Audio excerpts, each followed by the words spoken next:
नमस्कार, स्वागत है आप सब लोगों का मेरे चैनल स्टार्टिंग फ्रॉम स्क्रैच पे। आशा करता हूँ आप सब लोग बहुत ही अच्छे होंगे।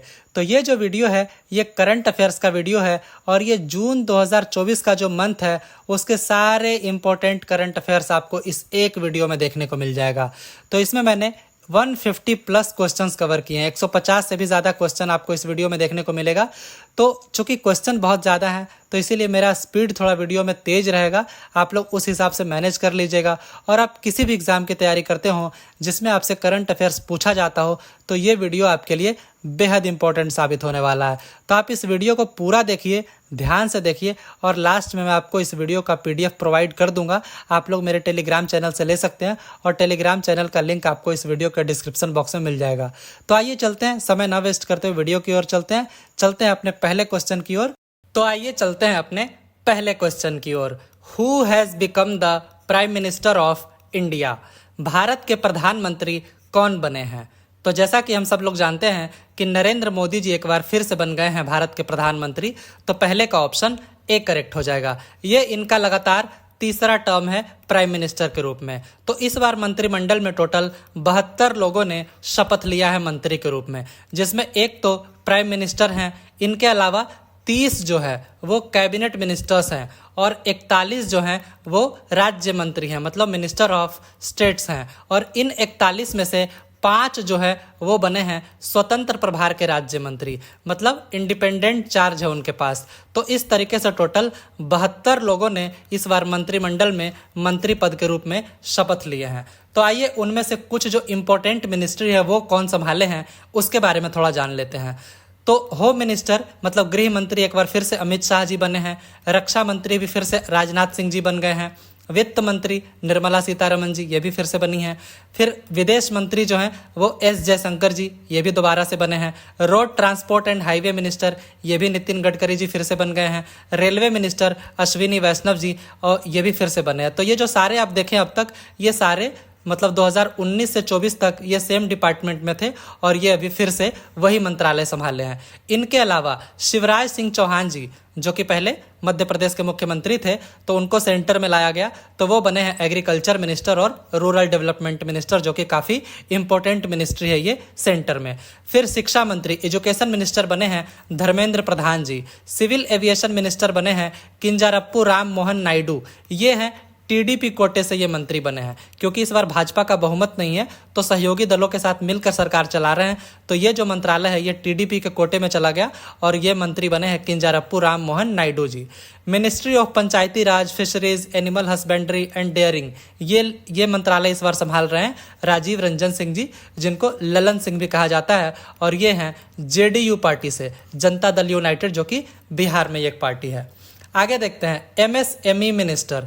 एमएसएमई मतलब होता है micro small and medium enterprises, मतलब सूक्ष्म लघु और मध्यम उद्योग के जो मंत्रालय हैं वो संभालेंगे जीतन राम मांझी, जो कि बिहार में इनकी पार्टी है, हम पार्टी है इनका, मतलब हिंदुस्तान अवाम मोर्चा। तो ये इकलौते सांसद हैं और ये कैबिनेट मिनिस्टर बन गए हैं। फूड प्रोसेसिंग इंडस्ट्री मिनिस्टर संभाल रहे हैं चिराग पासवान जी, ये भी बिहार में इनकी पार्टी है। इनकी पार्टी का नाम है एलजेपीआरवी, मतलब Lok Janshakti Party Ramvilas. Health and family welfare minister बने हैं JP Nadda ji. Women and child development minister बने हैं Annapurna Devi ji. Minister of tourism and culture बने हैं Gajendra Singh Shekhawat ji. Minister of port shipping and waterways, ये बने हैं सर्बानंदा सोनोवाल जी। और minister of social justice and empowerment, ये बने हैं Virendra Kumar Khatik ji. Minister of environment, forest and climate change, ये बने हैं भूपेंद्र यादव जी। और ट्राइबल अफेयर्स के मंत्री बने हैं जुआल ओरम।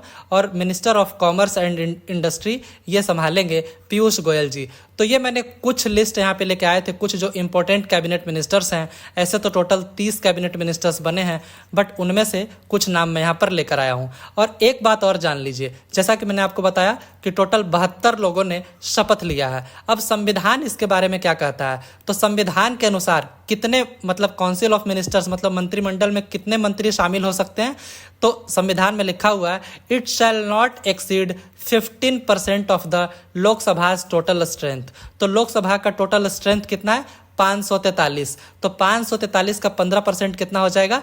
81। मतलब टोटल 81 मंत्रिमंडल में शामिल हो सकते हैं मंत्रियों की संख्या। तो अभी 72 है, तो मैक्सिमम 9 और मंत्री जुड़ सकते हैं, बट ये भी बहुत ज़्यादा हो जाता है, इतने मंत्री लोग रखते नहीं है मतलब जनरली।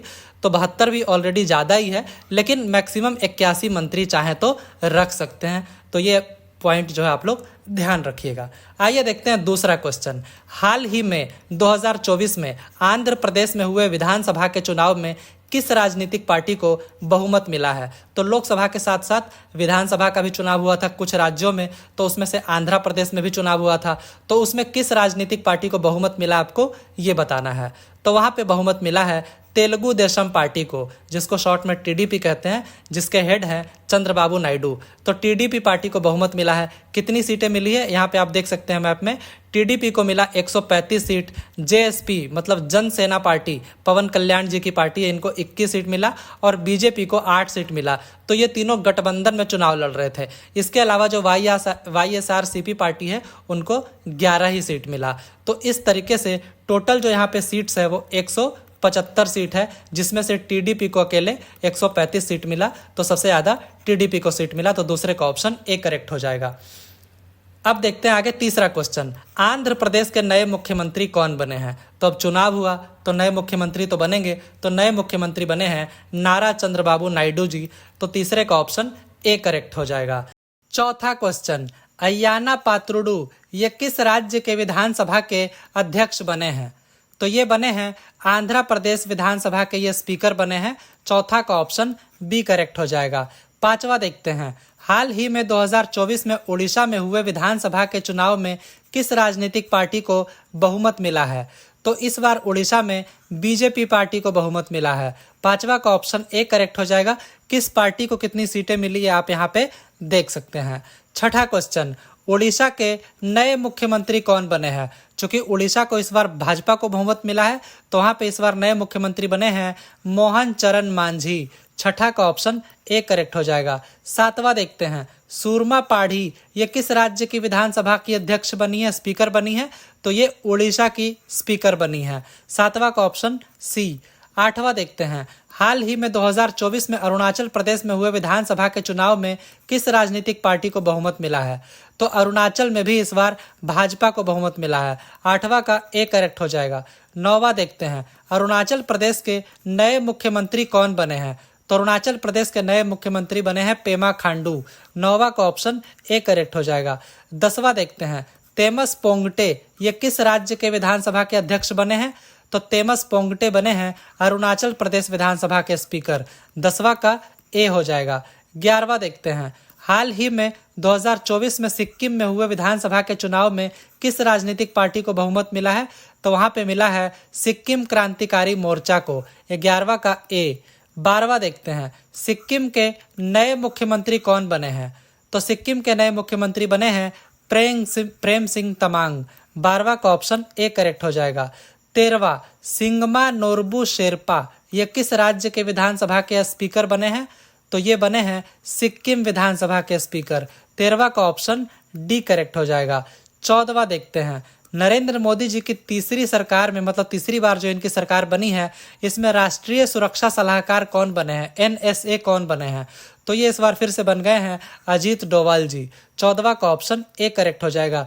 तो ये इनका लगातार तीसरा टर्म है एनएसए के रूप में, और ये बन गए हैं इंडिया के लॉन्गेस्ट सर्विंग एनएसए।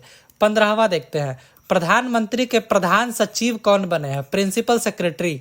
तो ये बने हैं पीके मिश्रा, प्रमोद कुमार मिश्रा जी बने हैं प्रधान सचिव नरेंद्र मोदी जी के। 15वां का ऑप्शन ए करेक्ट हो जाएगा। और अमित खरे और तरुण कपूर ये 2 अपॉइंटमेंट और आप लोग ध्यान रखिएगा, ये प्राइम मिनिस्टर के एडवाइजर्स नियुक्त हुए हैं। तो ये 15 क्वेश्चन थे। अगर आप लोग चैनल सब्सक्राइब नहीं किए अब तक तो प्लीज़ कर दीजिए, आगे बहुत सारे क्वेश्चन आएंगे 150 से ज़्यादा। तो प्लीज़ चैनल आप लोग ज़रूर सब्सक्राइब कीजिए, वीडियो को ज़रूर लाइक कीजिए, और हो सके तो अपने दोस्तों में ज़रूर शेयर कीजिए। 16वां क्वेश्चन, भारतीय थल सेना के नए प्रमुख कौन बने हैं? Chief of the army staff नए कौन बने हैं? तो ये बने हैं उपेंद्र द्विवेदी जी बने हैं। 16वां का ऑप्शन ए करेक्ट हो जाएगा। उपेंद्र द्विवेदी जी पहले vice chief of the army थे, अब बन गए हैं चीफ ऑफ द आर्मी बन गए हैं और ये सक्सीड करेंगे जनरल मनोज पांडे जी को। पहले मनोज पांडे जी थे। 17वां, भारतीय सेना के उप प्रमुख कौन बने हैं? प्रमुख तो हम लोग देख लिए, उपेंद्र द्विवेदी जी बने हैं। उप प्रमुख कौन बने हैं? तो ये बने हैं लेफ्टिनेंट जनरल NS राजा सुब्रमणी। 17वां का ऑप्शन बी करेक्ट हो जाएगा। 18वां, हाल ही में नीति आयोग के निदेशक नियुक्त किन्हें किया गया है? डायरेक्टर कौन बने हैं नीति आयोग के? तो नीति आयोग के डायरेक्टर बने हैं आशीष कुमार दास। 18वां का ऑप्शन डी करेक्ट हो जाएगा। नीति आयोग के एक्स ऑफिशियो चेयरमैन होते हैं प्राइम मिनिस्टर नरेंद्र मोदी जी, ये होते हैं चेयरमैन। वाइस चेयरमैन है सुमन बेरी, ये हैं वाइस चेयरमैन। अगर बात करें CEO की तो वो है श्री BVR सुब्रमण्यम और डायरेक्टर बने हैं आशीष कुमार दास।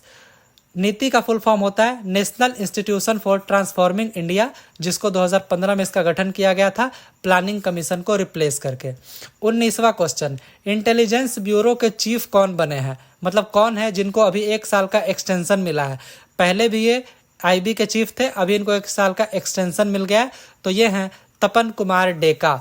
19वां का ऑप्शन ए करेक्ट हो जाएगा। इसके अलावा आप देख लीजिए जो सारे लेटेस्ट अपॉइंटमेंट है डायरेक्टर जनरल्स के, सशस्त्र सीमा बल के दलजीत सिंह चौधरी, CRPF के अनीश दयाल सिंह, फिर CISF के नीना सिंह जी, ये पहली महिला डायरेक्टर जनरल बनी है CISF की। ITBP के हैं राहुल रासगोत्रा, NDRF के पीयूष आनंद, NSG के नलिन प्रभात, RPF के मनोज यादव और न्यू आर्मी चीफ तो हम लोग देख ही चुके हैं उपेंद्र द्विवेदी, और नए vice chief of the army बने हैं NS राजा सुब्रमणी। आगे देखते हैं 20वां क्वेश्चन, 2024 के आम चुनावों में किस राजनीतिक पार्टी को सबसे ज्यादा सीटें मिली है? सबसे ज्यादा भाजपा को मिली है। 20वां का ऑप्शन ए करेक्ट हो जाएगा। भाजपा को 240, यहाँ पे लिस्ट आप देखिए, INC को 99, समाजवादी पार्टी 37, तृणमूल कांग्रेस 29, DMK को 22, TDP को 16 और JDU को 12 सीटें मिली है। तो यहाँ पे आप वोटिंग परसेंटेज भी देख लीजिए, भाजपा को मिला है 36.56% वोट, 240 सीटें। कांग्रेस को मिली है 21.19% वोट और 99 सीटें। और यहाँ पे 2019 से कंपेयर करके भी आप देख लीजिएगा, 2019 में 303 सीटें मिली थी भाजपा को और वोटिंग परसेंटेज था 37.36%। इस तरीके से आप दोनों का, भाजपा और कांग्रेस का, देख सकते हैं। NDA गठबंधन जो है उसका फुल फॉर्म है नेशनल डेमोक्रेटिक अलायंस और इंडिया गठबंधन का फुल फॉर्म है Indian national developmental inclusive alliance. 21वां क्वेश्चन, निम्नलिखित राजनीतिक पार्टियों को 2024 के आम चुनावों में सबसे अधिक सीटें जीतने के क्रम में सजाइए। तो सबसे ज़्यादा सीटें मिली थी भाजपा को 240, फिर दूसरे नंबर पे Indian national Congress 99, Samajwadi party को 37, तृणमूल कांग्रेस को 29, DMK को 22। तो 21वां का ऑप्शन डी करेक्ट हो जाएगा। तो यहाँ पे देखिए, लोकसभा चुनाव लड़ने के लिए मिनिमम एज चाहिए 25, लेकिन अगर आप वोट दे रहे हैं तो मिनिमम एज चाहिए 18। पहले मिनिमम एज वोटिंग था 21, लेकिन 61वां संविधान संशोधन 1989 में हुआ तो उसमें क्या हुआ, वोटिंग एज को 21 से घटाकर 18 कर दिया गया। अब लोकसभा में 131 सीटें रिजर्व होती है, 84 अनुसूचित जाति के लिए और जनजाति के लिए 47, और मैक्सिमम सीटें कितनी है लोकसभा की? सबसे ज़्यादा यूपी में 80 है, दूसरे नंबर पे महाराष्ट्र में 48, वेस्ट बंगाल में 42 और बिहार में 40 सीटें हैं लोकसभा की, ये ध्यान रखिएगा। 22वां, प्रधानमंत्री नरेंद्र मोदी 2024 का आम चुनाव किस सीट से लड़ रहे थे? तो ये फिर से वाराणसी सीट से ही लड़े थे, तो 22 का ऑप्शन सी करेक्ट हो जाएगा। इस बार ये कांग्रेस के अजय राय को हराए और वोटिंग मार्जिन था जीत का 1,52,513 वोटों से ये जीत गए। 23वां, राहुल गांधी 2024 का आम चुनाव किस सीट से लड़ रहे थे? तो ये अमेठी से नहीं लड़ रहे थे, इस बार वायनाड से, केरला से भी लड़ रहे थे, और रायबरेली जो कि यूपी में है, ये दोनों ही जगह से लड़ रहे थे। तो ऑप्शन डी करेक्ट हो जाएगा, बोथ बी एंड सी, दोनों ही जगह से ये जीत भी गए। अब ये वायनाड सीट को छोड़ चुके हैं, रायबरेली से ये सांसद रहेंगे, क्योंकि आप लड़ सकते हैं 2 सीटों से, बट जीतने के बाद आपको 1 सीट छोड़ना पड़ेगा। 24 देखते हैं, लोकसभा चुनाव 2024 में बहुजन समाजवादी पार्टी जो है, बहुजन समाज पार्टी, उनको कितनी सीटें मिली? तो इनको इस बार 0 सीटें मिली बहुजन समाज पार्टी को। 24वां का ऑप्शन ए करेक्ट हो जाएगा। 424 सीटों पे चुनाव लड़े थे। और अखिलेश यादव की बात करें तो वो इस बार चुनाव जीते लोकसभा का कन्नौज सीट से, जो कि यूपी में है। 25वां, लोकसभा चुनाव 2024 में एनडीए को तमिलनाडु में कितने प्रतिशत वोट मिले? तो ये मिला है 18.27%, हालांकि एनडीए को वहाँ पे सीटें 0 मिली है। तो यहाँ पे जान लीजिए कि वहाँ पे भाजपा का जो लीडर है मेन, अन्नामलाई कप्पू स्वामी, वो हार गए। वो कोयम्बटूर सीट से चुनाव लड़ रहे थे और वो हार गए। 26वां 2024 आम चुनावों में निम्न में से किस उम्मीदवार को निर्विरोध निर्वाचित किया गया? तो वो कैंडिडेट थे मुकेश दलाल जी।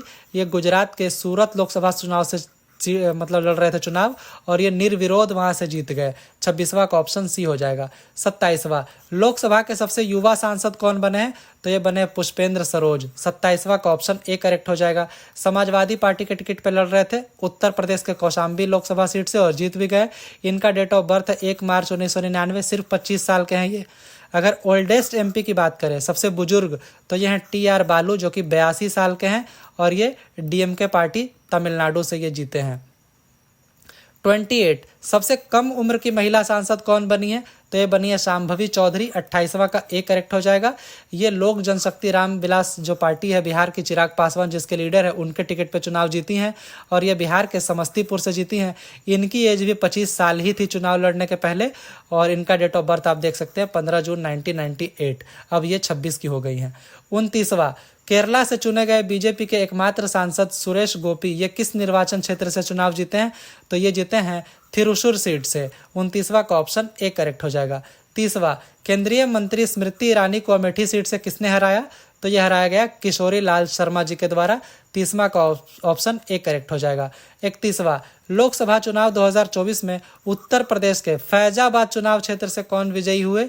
ये सीट बहुत ही चर्चा में था, फैजाबाद मतलब अयोध्या। इस सीट से कौन विजयी हुए?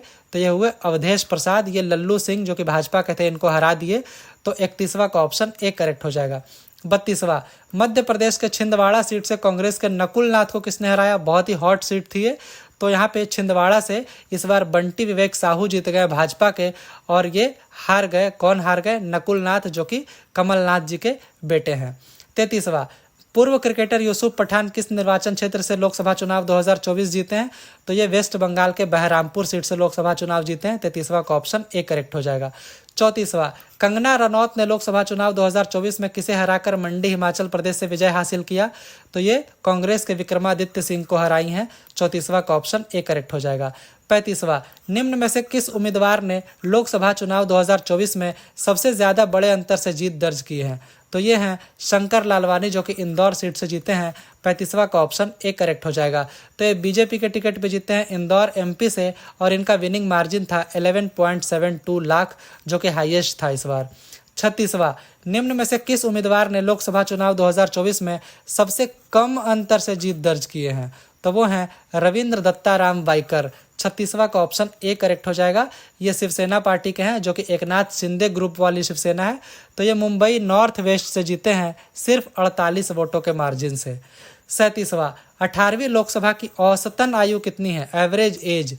तो ये है 56 है। 37वां का ऑप्शन ए करेक्ट हो जाएगा। 38 निम्न में से किस उम्मीदवार ने 2024 का लोकसभा चुनाव आतंक के आरोप में जेल में बंद होने पर भी जीत लिया? तो ऐसे दो कैंडिडेट हैं, अमृतपाल सिंह और शेख अब्दुल इंजीनियर राशिद। तो यहाँ पर 38वां का ऑप्शन सी करेक्ट हो जाएगा। ये दोनों ही जीत गए जेल में रहते हुए, इनके ऊपर आतंक का आरोप है। तो अमृतपाल सिंह जीते हैं पंजाब के खद्दूर साहिब से, और शेख अब्दुल इंजीनियर राशिद जीते हैं जम्मू एंड कश्मीर के बारामूला से। 39वां सरबजीत सिंह खालसा, ये एक निर्दलीय उम्मीदवार थे जो कि जीत भी गए। तो ये 1984 में इंदिरा गांधी जी के जो बॉडीगार्ड थे बेंट सिंह, जिन्होंने इंदिरा गांधी जी की हत्या की थी, उनके बेटे हैं। ये बेंट सिंह के बेटे हैं सरबजीत सिंह खालसा। तो ये किस चुनाव क्षेत्र से चुनाव जीते हैं? तो ये पंजाब के फरीदकोट से इंडिपेंडेंट जीते हैं। 39 का ऑप्शन ए करेक्ट हो जाएगा। 2024 लोकसभा चुनाव में कितने निर्दलीय उम्मीदवारों ने जीत दर्ज की है? तो इस बार 7 निर्दलीय उम्मीदवार चुनाव जीते हैं। 40वां का ऑप्शन सी करेक्ट हो जाएगा। 7 के नाम आप देखिए, अमृतपाल सिंह, सरबजीत सिंह खालसा, शेख अब्दुल इंजीनियर राशिद, पप्पू यादव जो कि बिहार से जीते हैं, मोहम्मद हनीफा लद्दाख से जीते हैं, उमेश भाई बाबू भाई पटेल दमन एंड दीव से जीते हैं, विशाल प्रकाश बापू पाटिल जो कि महाराष्ट्र के सांगली से जीते हैं। तो ये 7 नाम जो कि इंडिपेंडेंट जीते हैं इस बार, आप लोग ध्यान रखिएगा। 41वां लोकसभा चुनाव 2024 में कुल कितनी महिलाएं जीती हैं? तो इस बार कुल 74 महिलाएं जीती हैं। 41वां का ऑप्शन ए करेक्ट हो जाएगा। 42वां किस पार्टी ने लोकसभा में सबसे ज़्यादा प्रतिशत में महिलाएं भेजी है? तो प्रतिशत में सबसे ज़्यादा भेजी है टीएमसी, तृणमूल कांग्रेस जो कि वेस्ट बंगाल की ममता बनर्जी जी की पार्टी। इन्होंने 37.9% महिलाएं भेजी है, लगभग 38%। 43वां, लोकसभा चुनाव 2024 में कितने मुस्लिम प्रत्याशी जीते हैं? तो इस बार टोटल 24 मुस्लिम प्रत्याशी जीते हैं। 43वां का ऑप्शन सी करेक्ट हो जाएगा। 44वां, 18वीं लोकसभा के अध्यक्ष कौन बने हैं? तो ये बने हैं ओम बिरला जी। 44 का ऑप्शन ए। तो ये अपोजिशन पार्टी जो कैंडिडेट उतारी थी, मतलब इंडिया ब्लॉक जो कैंडिडेट उतारी थी, वो थे कांग्रेस के सुरेश, मतलब कोडी कुनील सुरेश, जो कि हार गए, ओम बिरला जी जीत गए। 45वां, प्रोटेम स्पीकर कौन थे? मतलब 18वीं लोकसभा के प्रोटेम स्पीकर कौन थे? तो ये थे भर्तृहरि मेहताब। 45वां का ऑप्शन ए करेक्ट हो जाएगा। प्रोटेम स्पीकर के बारे में मैं बता चुका हूँ कई वीडियोज़ में, बट फिर से एक बार शॉर्ट में बता देता हूँ कि जब स्पीकर नहीं होते हैं, पिछले स्पीकर को रिज़ाइन करना होता है, लोकसभा की जब पहली बैठक होती है, तो इस बार 24 जून को हुई पहली बैठक, उसके पहले लोकसभा के स्पीकर को रिज़ाइन करना होता है। मतलब इस समय कोई स्पीकर नहीं होते हैं, इसीलिए राष्ट्रपति के द्वारा एक प्रोटेम स्पीकर को अपॉइंट किया जाता है, जिनका काम होता है नए स्पीकर को चुनना और फिर मतलब जो नए एमपीज आए हैं उनको शपथ दिलवाना, इस तरीके के इनके काम होता है। तो प्रोटेम स्पीकर कौन थे? भर्तृहरि मेहताब। तो इनके फंक्शन आप यहाँ पे देख लीजिए कि नए जो इलेक्टेड मेंबर्स है लोकसभा के, उनको शपथ दिलवाना और फिर स्पीकर और डिप्टी स्पीकर का मतलब जो लोकसभा के स्पीकर और डिप्टी स्पीकर होंगे उनका चुनाव करवाना, और जैसे ही नए स्पीकर और डिप्टी स्पीकर चुन लिए गए, ऑटोमेटिकली इन प्रोटेम स्पीकर जो महोदय होते हैं इनका कार्यकाल खत्म हो जाता है। 46वां, 18th लोकसभा में चुने गए नवनिर्वाचित सांसदों को शपथ किसने दिलवाया? तो ऑब्वियसली जो प्रोटेम स्पीकर थे वही शपथ दिलवाते हैं, तो वो थे भर्तृहरि मेहताब। 46वां का ऑप्शन डी करेक्ट हो जाएगा। 47वां, 18वीं लोकसभा में नेता प्रतिपक्ष कौन है? मतलब लीडर ऑफ अपोजिशन कौन है? तो ये राहुल गांधी जी, माफ़ कीजिएगा। 47वां का ऑप्शन बी करेक्ट हो जाएगा। तो 10 साल में ये पहली बार ऐसा हुआ जब कोई लीडर ऑफ मतलब अपोजिशन लीडर को अपॉइंट हुआ है। क्यों? क्योंकि अपोजिशन लीडर के पोस्ट के लिए आपको लोकसभा में मिनिमम 10% सीट्स लाने होते हैं।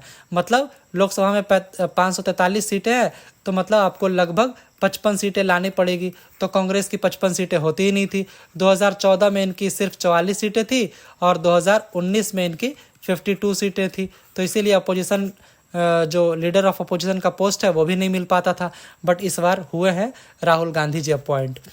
48वां, संसद के उच्च सदन के नेता कौन बने हैं? राज्यसभा के, तो ये बने हैं जेपी नड्डा जी। 48वां का ऑप्शन सी करेक्ट हो जाएगा। 49, ICC men's cricket world cup 2024 का खिताब किसने जीता? तो ये जीता गया इंडिया के द्वारा। 49 का ऑप्शन ए करेक्ट हो जाएगा। तो ये जो था ये 9वां एडिशन था T20 वर्ल्ड कप का, मेंस T20 वर्ल्ड कप का, और ये कहाँ हुआ? वेस्ट इंडीज और यूएस दोनों जगह हुआ, 1 जून से लेकर 29 जून तक। फाइनल में इंडिया ने साउथ अफ्रीका को 7 रनों से हरा दिया। फाइनल कहाँ हुआ था? ब्रिज टाउन में हुआ था, जो कि बारबाडोस में है। फाइनल में मैन ऑफ द मैच थे Virat Kohli, player of the series रहे जसप्रीत बुमराह, और 4 लोग जिनको ब्रांड एम्बेसडर अपॉइंट किया गया था ICC men's T20 world cup 2024 के लिए। तो एक थे हुसैन बोल्ट, एक थे क्रिस गेल, तीसरे युवराज सिंह और चौथे थे शाहिद अफरीदी। इंग्लैंड जो है वो डिफेंडिंग चैंपियन थी, मतलब 2022 का जो ICC men's T20 world cup हुआ था उसके विजेता इंग्लैंड थी। आगे देखते हैं 50वां क्वेश्चन, निम्न में से किस भारतीय क्रिकेट खिलाड़ियों ने T20 अंतर्राष्ट्रीय क्रिकेट से संन्यास की घोषणा की है?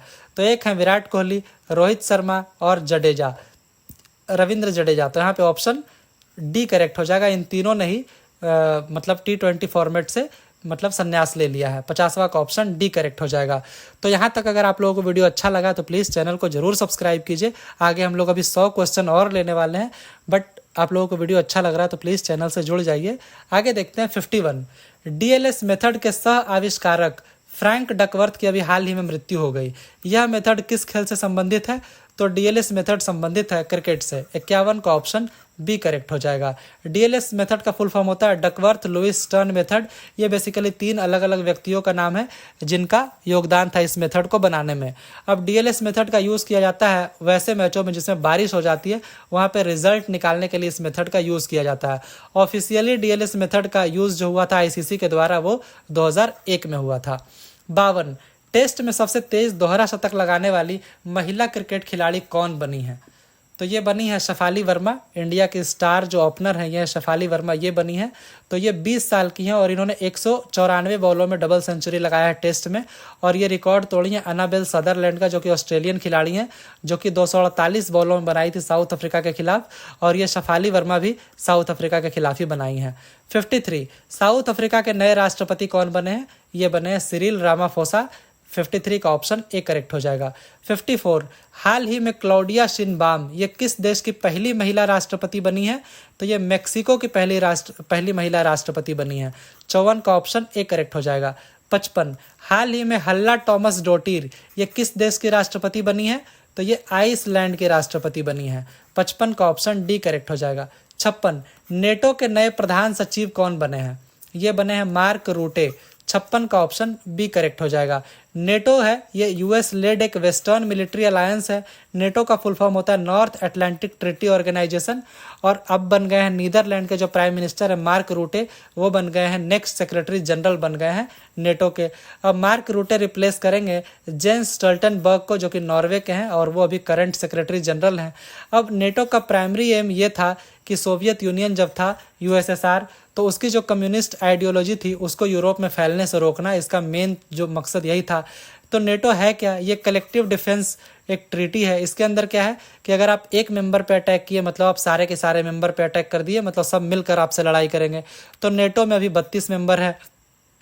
स्वीडन जो है वो नेटो का लेटेस्ट मेंबर बना था, 32वां मेंबर 7 मार्च 2024 को। नेटो का हेडक्वार्टर है ब्रसेल्स बेल्जियम में। आगे देखते हैं 57, नेशनल टेस्टिंग एजेंसी के नए डायरेक्टर जनरल कौन बने हैं? तो ये बने हैं प्रदीप सिंह खरोला।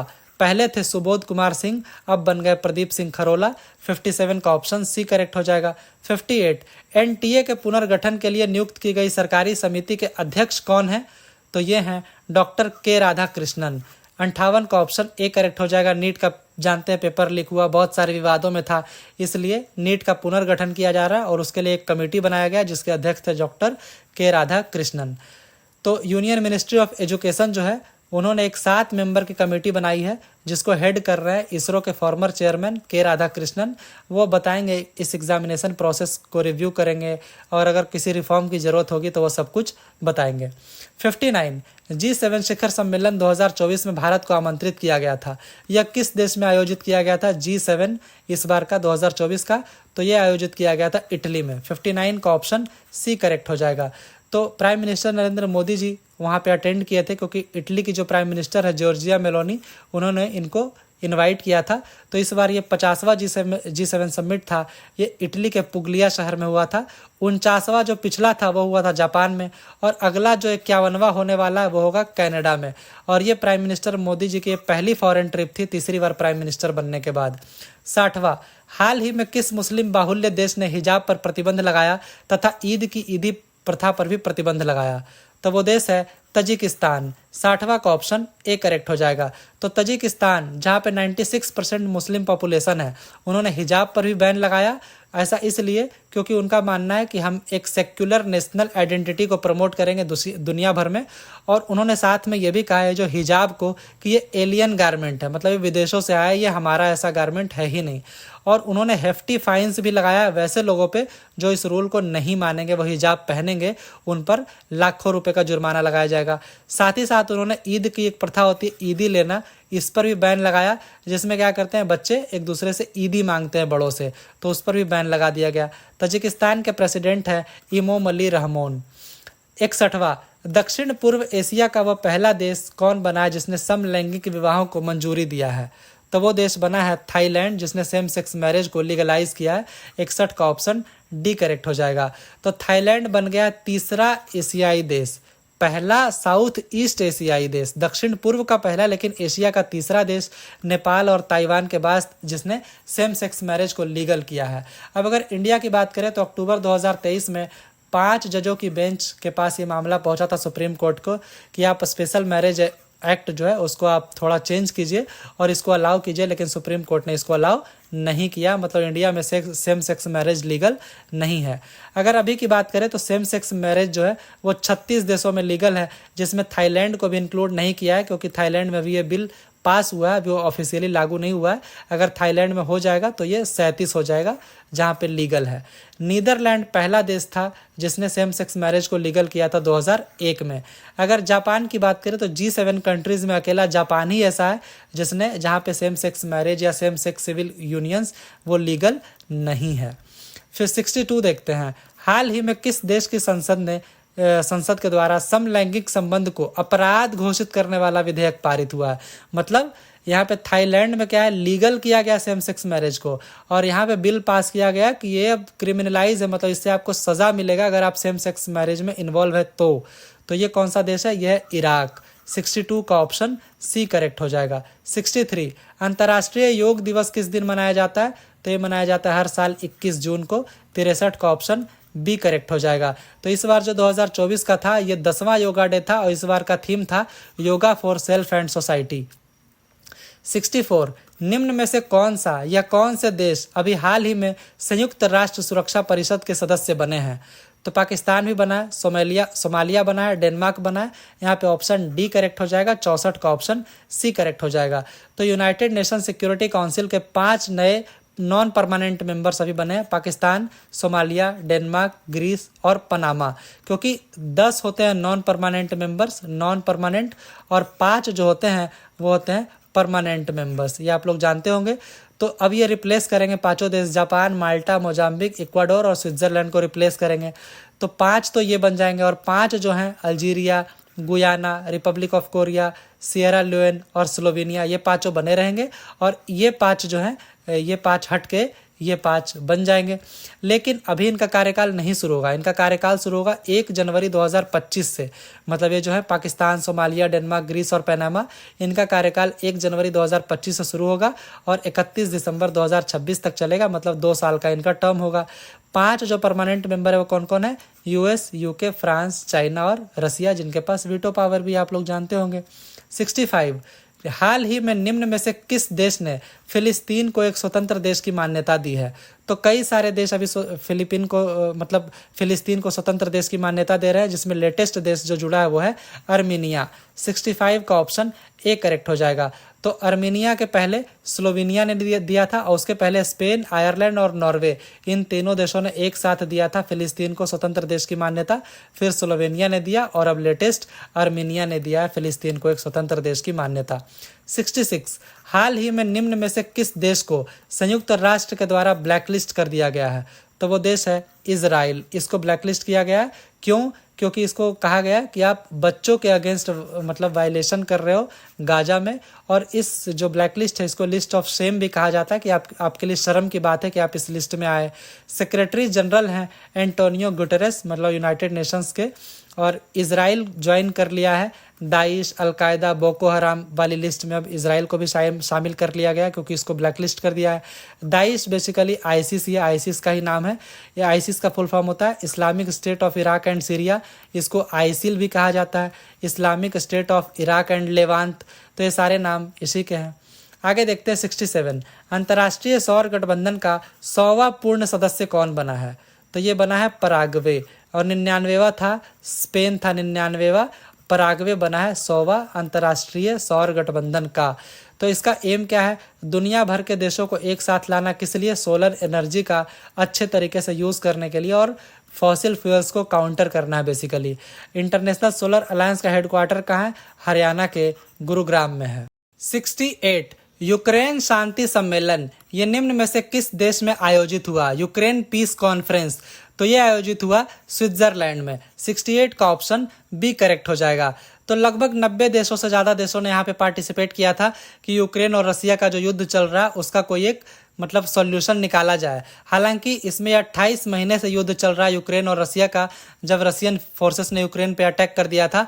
हालांकि इसमें रसिया पार्टिसिपेट नहीं किया, इस यूक्रेन पीस कॉन्फ्रेंस में रसिया पार्टिसिपेट नहीं किया। रसिया का सीधा कहना था कि भाई ये तो वेस्ट ऑफ टाइम है। अब ऑब्वियसली दो पक्ष में अगर एक पक्ष पार्टिसिपेट नहीं कर रहा है तो उसका कहीं ना कहीं कोई इलाज निकलने का कोई संभावना है ही नहीं। 69 भारत का कौन सा उच्च न्यायालय अपनी महिला कर्मचारियों के लिए मासिक धर्म अवकाश लागू करने वाला पहला उच्च न्यायालय बना, मतलब ये जो मेंस्ट्रुअल लीव होता है महिलाओं को देने वाला पहला हाई कोर्ट बना, तो वो हाई कोर्ट है सिक्किम हाई कोर्ट। 69 का यहाँ पे ऑप्शन डी करेक्ट हो जाएगा। तो इनके अनुसार इनके जो विमेन स्टाफ मेंबर्स हैं वो अब हर मंथ 2 से 3 दिन का मेंस्ट्रुअल लीव ले सकते हैं। 70 पीएम श्री पर्यटन वायु सेवा का शुभारंभ किस राज्य में हुआ, तो ये हुआ मध्य प्रदेश में। 70 का ऑप्शन बी करेक्ट हो जाएगा। तो ये एक इंट्रा स्टेट एयर सर्विस है, मतलब ये मध्य प्रदेश में ही चलेगा। तो इसमें बेसिकली हेलीकॉप्टर्स आए हैं बहुत सारे, तो वो क्या करेंगे, भोपाल, इंदौर, जबलपुर, ग्वालियर, उज्जैन, रीवा और खजुराहो और सिंगरौली, ये जो 8 शहर हैं इनको आपस में हेलीकॉप्टर से जोड़ा गया है। तो बेसिकली डिस्टेंस कम जाएगा, एयर से कनेक्ट किया गया, तो इससे टूरिस्ट लोगों को काफ़ी आसानी होगा। 71 मुख्यमंत्री निजुत मोइना योजना, ये किस राज्य में शुरू की गई? तो ये किया गया शुरू असम में। 71 का ऑप्शन सी करेक्ट हो जाएगा। तो इसमें होगा क्या, बेसिकली गर्ल एजुकेशन को प्रमोट करना है और चाइल्ड मैरिज जो प्रिवेलेंट है स्टेट में उसको कहीं ना कहीं रोकना है या बहुत हद तक कम करना है। तो इसके अनुसार क्या होगा, अगर आप अपनी बच्चियों को शादी ना कराकर 10th के बाद 11th में पढ़ाते हैं तो सरकार आपको 1000 रुपये पर मंथ देगी 10 महीने तक। तो कितना हो जाएगा, 10,000 रुपये अगर आप 12th करवाते हैं, 11th 12th। तो आगे देखिए उसके बाद क्या है, अगर आप ग्रेजुएशन में एडमिशन कराते हैं तो हर मंथ सरकार आपको 1250 रुपये देगी 10 महीने तक, मतलब 12,500 रुपये। और उसके बाद अगर आप पोस्ट ग्रेजुएशन में एडमिशन कराते हैं तो 2500 रुपये पर मंथ देगी 10 महीने तक, मतलब 25,000 रुपये। मतलब बेसिकली सरकार टारगेट कर रही है कि आप गर्ल एजुकेशन को आगे बढ़ाओ और साथ ही साथ शादी ना करवा के पढ़ाओ, सरकार सारा खर्च देगी। हालांकि इसमें एक्सेप्शन है कि अगर एमपी की बेटी है, मेंबर ऑफ पार्लियामेंट की, एमएलए की, मंत्री की, तो उनको ये लाभ नहीं मिलेगा। प्लस जो मैरिड गर्ल है उनको लाभ नहीं मिलेगा, क्योंकि भाई शादी ही रोकना तो मेन मकसद है कि कम एज में शादी ना हो। लेकिन अगर आप पीजी कर रहे हैं, पोस्ट ग्रेजुएशन, और अगर आप बीएड कर रहे हैं और तब आप शादीशुदा हैं तो कोई बात नहीं, तो भी आप इससे लाभ ले सकते हैं। आगे देखते 72 मुख्यमंत्री बहन बेटी स्वावलंबन योजना, ये किस राज्य में लॉन्च की गई है? तो ये किया गया है लॉन्च झारखंड में। 72 का ऑप्शन सी करेक्ट हो जाएगा। इसके अंतर्गत मतलब मुख्यमंत्री बहन बेटी स्वावलंबन योजना के अंतर्गत फाइनेंशियल असिस्टेंस मतलब वित्तीय सहायता दिया जाएगा 1000 रुपये पर मंथ को मैरिड वीमेंस को, चाहे वो किसी भी कम्युनिटी की हो, अगर वो 25 से 50 साल के बीच में है, मैरिड वीमेन है और इकोनॉमिकली मतलब पैसों के मामले में तंगी है, तो उनको 1000 रुपये पर मंथ दिया जाएगा, जो उनके लिए काफ़ी सहूलियत होगा। आगे देखते 73 मुख्यमंत्री मनुइर काथू मनुइर कापोम योजना, ये किस राज्य में शुरू की गई है? तो ये किया गया तमिलनाडु में शुरू। 73 का ऑप्शन सी करेक्ट हो जाएगा। तो ये बेसिकली इनकरेज करेगा सस्टेनेबल जो एग्रीकल्चर होता है, केमिकल फ्री एग्रीकल्चर, उसको प्रमोट करने के लिए इस योजना को लाया गया है। इसमें मिट्टी की जो हेल्थ होती है उसको प्रोटेक्ट किया जाएगा और ऑब्वियसली अगर कम केमिकल मतलब जो यूज़ होंगे तो उससे लोगों का भी हेल्थ अच्छा होगा, इसी पे ध्यान दिया जा रहा है। बजट इसका रखा गया 206 करोड़ रुपया। तो बेसिकली आप इतना याद रखिएगा, सॉइल हेल्थ और पीपल हेल्थ को इसमें फोकस किया गया है कि आप केमिकल फ्री एग्रीकल्चर करें। 74 मिशन निश्चय, ये किस राज्य में शुरू किया गया है? ये किया गया है पंजाब में, ड्रग की समस्या को रोकने के लिए। 74 का ऑप्शन डी करेक्ट हो जाएगा। 1 सप्ताह तक ये चलेगा ड्राइव। ये पंजाब पुलिस बीएसएफ के साथ और विलेज डिफेंस कमिटीज़ के साथ मिलकर करेगी और ये फजिल्का जिले को टारगेट किया गया है, पंजाब का, जो कि बॉर्डर जिला है, पाकिस्तान के साथ लगता है। यहाँ पे ड्रग्स बहुत ज़्यादा सप्लाई होता है। तो बेसिकली 553 किलोमीटर लॉन्ग बाउंड्री है पंजाब का पाकिस्तान के साथ, जिसमें अगर इस अकेले ज़िला की बात करें फजिल्का ज़िला, तो उसका 108 किलोमीटर का बाउंड्री लगता है पाकिस्तान के साथ। तो इसीलिए यहाँ पे ड्राइव चलाया जा रहा है। टोटल इंडिया का जो पाकिस्तान के साथ बॉर्डर है वो है 3323 किलोमीटर। 75 सिप्री की रिपोर्ट के अनुसार भारत में परमाणु हथियारों की संख्या कितनी है? तो यह है 172। 75 का ऑप्शन बी करेक्ट हो जाएगा। सिप्री का फुल फॉर्म होता है Stockholm International Peace Research Institute. ये एक स्वीडिश इंस्टीट्यूट है, स्वीडन का है, क्योंकि नाम में ही देखिए स्टॉकहोम, स्वीडन की राजधानी है स्टॉकहोम। तो इनके अनुसार 9 न्यूक्लियर आर्म्ड नेशंस हैं दुनिया भर में, US, UK, Russia, France, China, India, Pakistan, North Korea और इजराइल। और इनके रिपोर्ट के अनुसार सारे के सारे 9 देश जो हैं वो अपने न्यूक्लियर आर्सेनल को और मॉडर्नाइज कर रहे थे और बढ़ा रहे थे 2023 में, जिसमें इंडिया का अब हो गया 172 न्यूक्लियर वॉरहेड्स। और ये पहली बार ऐसा हुआ है बहुत सालों के बाद जब पाकिस्तान का कम है इंडिया से। पाकिस्तान का है 170 और इंडिया का हो गया 172। अगर 2024 के स्टार्ट की बात करें तो 9 जो न्यूक्लियर आर्म्ड स्टेट्स हैं इनके पास टोटल मिलाकर 12,121 न्यूक्लियर वेपन्स थे, जिसमें रसिया और यूएसए जो है अकेले इन दोनों के पास 90% न्यूक्लियर वेपन्स है। सबसे ज़्यादा जो है रसिया के पास है 5580, यूएसए के पास 5044 और चाइना के पास 500 न्यूक्लियर वेपन्स है, वॉरहेड्स हैं। 76 हाल ही में रिलीज हुई सिप्री रिपोर्ट के अनुसार कौन सा देश हथियारों का सबसे बड़ा आयातक देश बना है? तो इंडिया एक बार फिर से बन गया है। मतलब सबसे बड़ा आयातक, सबसे बड़ा इंपोर्टर बन गया है, आर्म्स इंपोर्टर। तो ये भी सिप्री के रिपोर्ट के अनुसार ही है। सिप्री का फुल फॉर्म पिछले क्वेश्चन में भी हम लोग देख चुके हैं, Stockholm International Peace Research Institute. India बना हुआ है दुनिया का सबसे बड़ा आर्म्स इंपोर्टर। 9.8% जो दुनिया भर में आर्म्स सेल होता है उसका 9.8% अकेले इंडिया खरीदता है। रसिया सबसे बड़ा सप्लायर बना हुआ है, 36% वो सप्लाई करता है इंडिया की ज़रूरतों का। फ्रांस से इंडिया की ज़रूरतों का 33% आता है और यूएसए से 13% आता है, ये आप लोग ध्यान रखिएगा। 77 हाल ही में जारी की गई वैश्विक लैंगिक अंतर सूचकांक ग्लोबल जेंडर गैप इंडेक्स में भारत का स्थान क्या है? तो इसमें भारत का स्थान है 129, 77वां का यहाँ पे ऑप्शन डी करेक्ट हो जाएगा। इसका और डिटेल जान लेते हैं। ग्लोबल जेंडर गैप इंडेक्स 2024 इसको रिलीज़ किया गया वर्ल्ड इकोनॉमिक फोरम के द्वारा। इस रिपोर्ट के अनुसार जहाँ पे इंडिया में पुरुष 100 कमा रहे हैं वहाँ महिलाएं सिर्फ 40 रुपये कमा रही हैं। अब इंडिया जो है 146 देशों के रैंकिंग में 129वें नंबर पे है। 2023 में इंडिया 127वें नंबर पे था। टॉप 3 के देश है आइसलैंड, फिनलैंड और नॉर्वे हैं। और अगर यहाँ पे बात किया जाए, सूडान जो है वो लास्ट रैंक पे रहा, क्योंकि अफगानिस्तान को इस बार शामिल ही नहीं किया गया, क्योंकि वहाँ से डेटा ही नहीं मिल पाया होगा इसलिए। तो सूडान का याद रखिए आखिरी पे है, पहले पे आइसलैंड है। इंडिया 129वें पे है, जारी किया जाता है वर्ल्ड इकोनॉमिक फोरम के द्वारा। इतना भी कर लेंगे तो आपका काम हो जाएगा। 78 हाल ही में जारी किया गया वैश्विक शांति सूचकांक 2024 में भारत की रैंक क्या है? World peace index 2024। तो इसके अनुसार जो भारत की रैंकिंग है वो है 116। 78वां का ऑप्शन सी करेक्ट हो जाएगा। इस रिपोर्ट को पब्लिश किया जाता है Institute for Economics and Peace के द्वारा। 163 देशों की रैंकिंग में इंडिया का रैंक है 116। 2023 में इंडिया का रैंक था 126। आइसलैंड बना हुआ है दुनिया का सबसे पीसफुल कंट्री के लिस्ट में, मतलब टॉप पे है ये, मोस्ट पीसफुल कंट्री है। 2008 से ही आइसलैंड ही बना हुआ है। दूसरे पे आयरलैंड, तीसरे पे ऑस्ट्रिया, चौथे पे न्यूजीलैंड और पांचवें पे सिंगापुर है। यमन बना हुआ है लीस्ट पीसफुल कंट्री के मामले में, सबसे कम शांति यहीं पे है, मतलब सबसे अशांत देश हो गया यमन।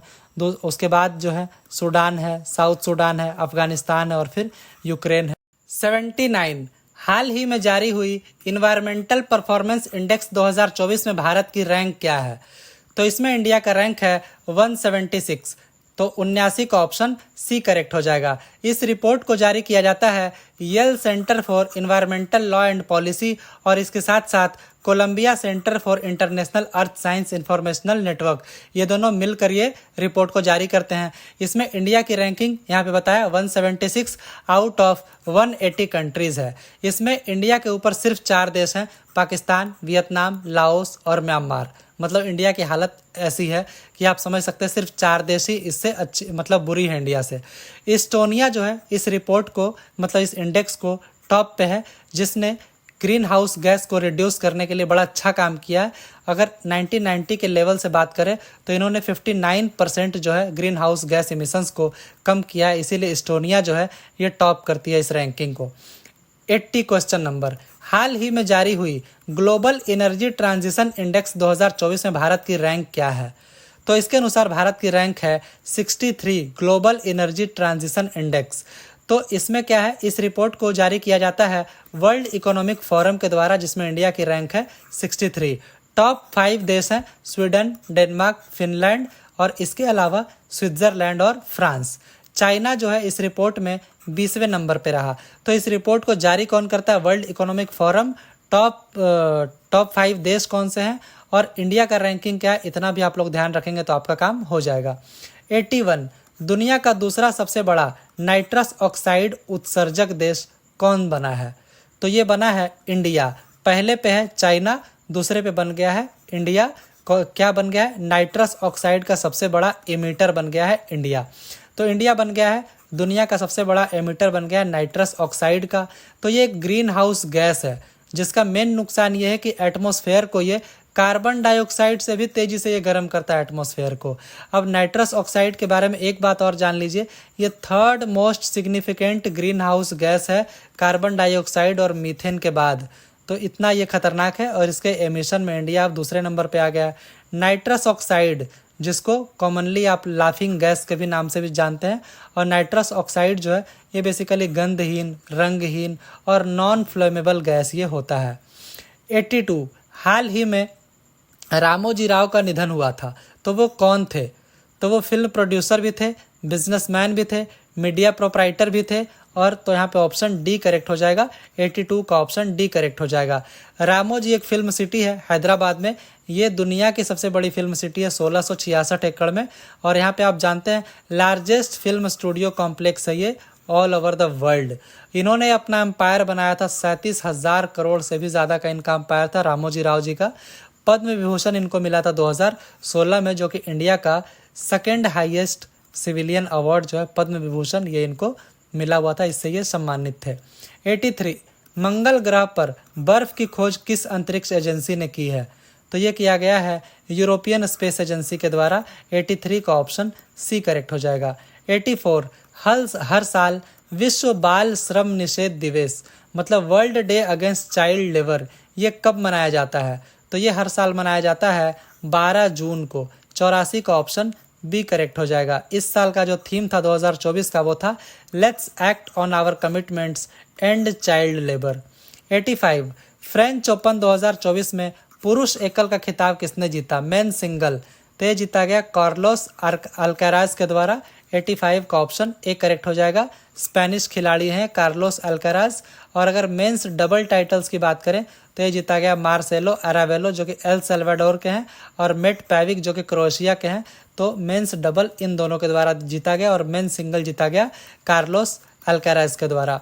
86 फ्रेंच ओपन 2024 में महिला एकल का खिताब किसने जीता? तो विमेन सिंगल जीता गया ईगा स्वेतिक के द्वारा। 86 का ऑप्शन ए करेक्ट हो जाएगा। 87 पुरुष जूनियर हॉकी विश्व कप 2025 की मेजबानी कौन सा देश करेगा? तो ये करेगा इंडिया। 87 का ऑप्शन ए करेक्ट हो जाएगा। इंडिया पहले भी होस्ट कर चुका है 2013, 16 और 2021 में। पिछला एडिशन 2023 में हुआ था मलेशिया में, जिसमें इंडिया चौथे स्थान पर रहा था। FIH मतलब इंटरनेशनल हॉकी फेडरेशन के प्रेसिडेंट है तैयब इकराम, और हॉकी इंडिया के प्रेसिडेंट है डॉक्टर दिलीप तिर्की। 88 निम्न में से कौन सा खिलाड़ी मई 2024 के लिए ICC men's player of the month चुना गया? तो एक्चुअली ICC क्या करती है, हर मंथ के लिए प्लेयर ऑफ द मंथ किसी खिलाड़ी को चुनती है जो उस मंथ में उसका प्रदर्शन सर्वश्रेष्ठ रहा हो। तो मई के लिए किसको चुना गया? तो ये चुना गया गुडाकेश मोटी को, जो कि वेस्ट इंडीज़ के हैं। इसके अलावा देखा जाए तो ये तो मई के लिए चुने गए। अप्रैल के लिए चुना गया था मोहम्मद वसीम को, और उसके पहले मार्च के लिए चुना गया था कमिंदू मेंडिस को, और फरवरी के लिए चुना गया था यशस्वी जायसवाल को। आगे देखते हैं 89 निम्न में से कौन सी महिला खिलाड़ी मई 2024 के लिए ICC women's player of the month चुनी गई? तो महिलाओं में चुनी गई मई के लिए women's player of the month Chamari Athapaththu जो कि श्रीलंका की हैं, और उसके बाद अप्रैल के लिए चुनी गई थी हेले मैथ्यूज़, और मार्च के लिए चुनी गई थी माइया बुचियार, ये मार्च के लिए चुनी गई थी, और फरवरी के लिए चुनी गई थी अनाबेल सदरलैंड। तो ये सारी जानकारियाँ आप लोग ध्यान रखिएगा। 90 आई हैव द स्ट्रीट्स अ कुट्टी लव स्टोरी, ये किस भारतीय क्रिकेटर की आत्मकथा है? तो ये आत्मकथा है R अश्विन की। 90 का ऑप्शन सी करेक्ट हो जाएगा। 91 माता खीर भवानी मेला ये कहाँ आयोजित किया जाता है? तो ये किया जाता है जम्मू एंड कश्मीर में आयोजित। 91 का ऑप्शन सी करेक्ट हो जाएगा। तो ये बेसिकली एनुअली सेलिब्रेट किया जाता है, ज़्यादातर ये कश्मीरी पंडित्स के द्वारा सेलिब्रेट किया जाता है ज्येष्ठ अष्टमी के दिन जम्मू एंड कश्मीर में। 92 उत्तराखंड के जोशीमठ का नाम बदलकर क्या कर दिया गया है? तो ये कर दिया गया है ज्योतिर्मठ। 92 का ऑप्शन ए करेक्ट हो जाएगा। तो जोशीमठ जो तहसील था उसका नाम बदल के कर दिया गया ज्योतिर्मठ। अकोस्य कटौली जो तहसील था उसका बहुत डिमांड था, इसीलिए चेंज करके कर दिया गया श्री कैंची धाम। ये दोनों ही जगह का नाम बदलने का बहुत डिमांड था वहाँ के लोकल्स का, तो कर दिया गया। 93 हाल ही में किस राज्य के पाठ्यक्रम में कृत्रिम बुद्धिमत्ता मतलब AI आर्टिफिशियल इंटेलिजेंस को शामिल किया गया है? तो ये किया गया है केरला राज्य के पाठ्यक्रम में शामिल किया गया है AI को। इसके पहले केरला ने ही भारत का पहला AI जनरेटिव टीचर जिसका नाम था आयरिस उसको लॉन्च किया था। तो ये भी जानकारी आप लोग ध्यान रखिएगा। 94 विश्व रक्तदाता दिवस वर्ल्ड ब्लड डोनर डे ये कब मनाया जाता है? ये मनाया जाता है हर साल 14 जून को मनाया जाता है वर्ल्ड ब्लड डोनर डे। तो इस साल का जो थीम था वर्ल्ड ब्लड डोनर डे 2024 का वो था 20 years of celebrating giving thank you for blood donors, मतलब ये ब्लड डोनर्स को थैंक यू कहा जा रहा है इसके तहत। 95 अंकटाड इसकी रिपोर्ट के अनुसार वर्ष 2023 में प्रत्यक्ष विदेशी निवेश मतलब फॉरेन डायरेक्ट इन्वेस्टमेंट जो होता है, इसके मामले में भारत कौन सा स्थान पे रहा? तो भारत रहा 15वें स्थान पे एफडीआई के मामले में 2023 की रिपोर्ट के अनुसार। 95 का ऑप्शन सी करेक्ट हो जाएगा। तो अंकटाड, जिसका फुल फॉर्म हम लोग पहले देख चुके हैं, क्या होता है? United Nations conference on trade and development. तो इसकी रिपोर्ट के अनुसार फॉरेन डायरेक्ट इन्वेस्टमेंट एफडीआई 2023 में वो ड्रॉप हुआ 43% से। 2022 से अगर कंपेयर करें तो 2023 में 43% एफडीआई घट गया। तो एफडीआई जो है, एफडीआई 2023 में कितना मिला? 28 बिलियन डॉलर। हालांकि 2022 में कितना था? 49 बिलियन डॉलर। इसीलिए तो कहा जा रहा है कि 43% से घट गया। हालांकि ये दुनिया भर में ही घटा था। अब इंडिया का पोजीशन की अगर बात करें, अगर टॉप रेसिपिएंट्स के मामले में, तो इंडिया 2022 में 8वें नंबर पे था, 2023 में 15वें नंबर पे पहुंच गया। टॉप 3 के देश जहां पे सबसे ज़्यादा एफडीआई आते हैं, पहले पे है यूएसए, दूसरे पे चाइना और तीसरे पे सिंगापुर। आगे देखते हैं 96। वित्तीय वर्ष 2023-24 में भारत को सबसे ज़्यादा एफडीआई किस देश से प्राप्त हुआ? तो वो देश था सिंगापुर। 96 का ऑप्शन बी करेक्ट हो जाएगा। तो इंडिया ने टोटल जो एफडीआई रिसीव किया फाइनेंशियल ईयर 2023-24 में, वो था 70.9 बिलियन डॉलर, जिसमें सिंगापुर हाईएस्ट रहा। सिंगापुर से आया 17.20 बिलियन डॉलर। अदर जो टॉप इन्वेस्टर्स थे उसमें से मॉरिशस, यूएसए, यूएई और नीदरलैंड्स रहे। अगर स्टेट्स की बात करें, किस स्टेट में सबसे ज़्यादा एफडीआई, तो वो आया महाराष्ट्र में। यहाँ पे आया 14.80 बिलियन डॉलर यहाँ पे एफडीआई आया सिर्फ महाराष्ट्र में। 97। वित्तीय वर्ष 2023-24 में भारत का सबसे बड़ा व्यापारिक भागीदार मतलब लार्जेस्ट ट्रेडिंग पार्टनर कौन बना फाइनेंशियल ईयर 2023-24 में? तो ये एक बार फिर से बन गया चाइना। 97 का ऑप्शन बी करेक्ट हो जाएगा। तो चाइना एक बार फिर से बन गया इंडिया का लार्जेस्ट ट्रेडिंग पार्टनर। कितना ट्रेड हुआ चाइना के साथ? 118.4 बिलियन डॉलर। हालांकि यूएस भी कुछ ज़्यादा पीछे नहीं था, एक्चुअली बहुत माइनर डिफरेंस था। यूएस के साथ ट्रेड हुआ 118.3 बिलियन डॉलर। तो चाइना एक बार फिर से बन गया इंडिया का टॉप ट्रेडिंग पार्टनर। इसके पहले 2 साल जो था 2022 और 23, उसमें यूएसए हुआ था इंडिया का लार्जेस्ट ट्रेडिंग पार्टनर, और 2021 में था चाइना, और अब 2024 में फिर से बन गया है इंडिया का लार्जेस्ट ट्रेडिंग पार्टनर चाइना बन गया है। 98। वित्तीय वर्ष 2023-24 में भारत का तीसरा सबसे बड़ा निर्यात गंतव्य देश कौन बना है? मतलब भारत जो एक्सपोर्ट करता है, तो सबसे ज़्यादा तीसरे नंबर पे सबसे ज़्यादा कहाँ इंपोर्ट करता है? तो वो देश है नीदरलैंड। 98 का ऑप्शन डी करेक्ट हो जाएगा। पहले नंबर पे यूएस, जहाँ इंडिया सबसे ज़्यादा एक्सपोर्ट करता है, दूसरे पे यूएई और तीसरे पे है नीदरलैंड्स। 99। हाल ही में 100 अरब डॉलर का प्रेषण मतलब रेमिटेंसेस प्राप्त करने वाला पहला देश कौन बना? तो वो बना इंडिया, पहला देश रेमिटेंसेस प्राप्त करने वाला $100। 99 का ऑप्शन सी करेक्ट हो जाएगा। रेमिटेंसेस होता है जब आपके घर के या आप बाहर जाते हैं कमाने, वहाँ से आप जो पैसा भेजते हैं इंडिया, वो होता है रेमिटेंसेस।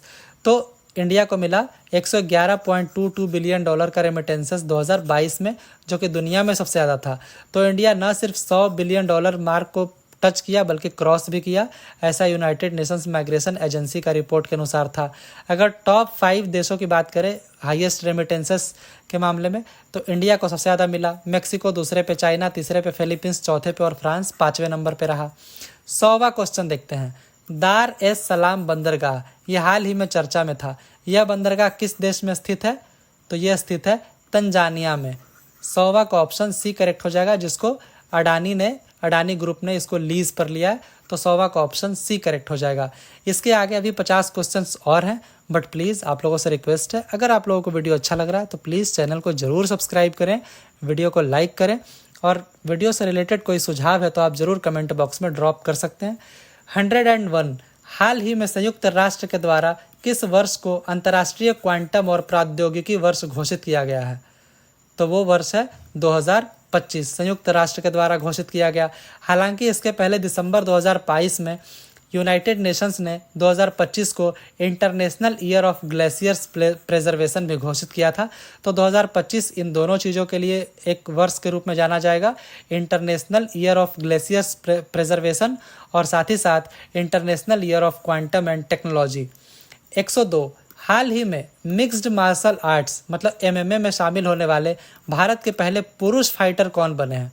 तो ये बने हैं संग्राम सिंह, पुरुष फाइटर।